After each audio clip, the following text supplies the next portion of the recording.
倾诉珍重的语言，未来的书信一ạc e ở phong buồn sang rây ạc buồn bim đi cơ khoa yang gác lại khắp bắp nhu rây lại cất rây mờ bè phong để sa ai râm bết ách mười bim đi cơ năn khoa yang gác nhu bi lại lệ chi chạm nuôi môi bè rây không chi ai tiền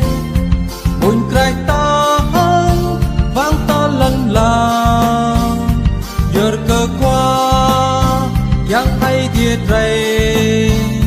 chẳng năn nhu vang lầm ta ba lần la ách mười bé không chi ai thiệt giờ cơ nhu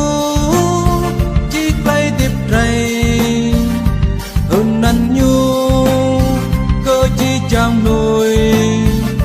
chẳng chi chẳng tao cờ năn khoa yang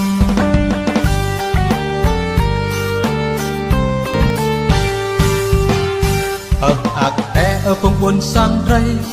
ạc buồn bim đi cơ khoa yang gác lại khắp bắp nhu rây lại cất rây mờ bè phong để sa ai râm bết ách mười bim đi cơ năn khoa yang gác nhu bi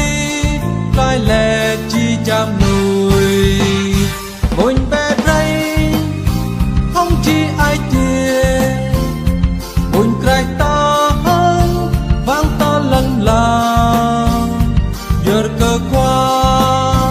yang ai thiệt rây chẳng năn nhu vang lầm ta ba lần la ách mười bé không chi ai thiệt giờ cơ nhu chi play tiếp rây hơn năn nhu cơ chi chẳng nuôi chẳng chi chẳng tao cờ năn khoa ya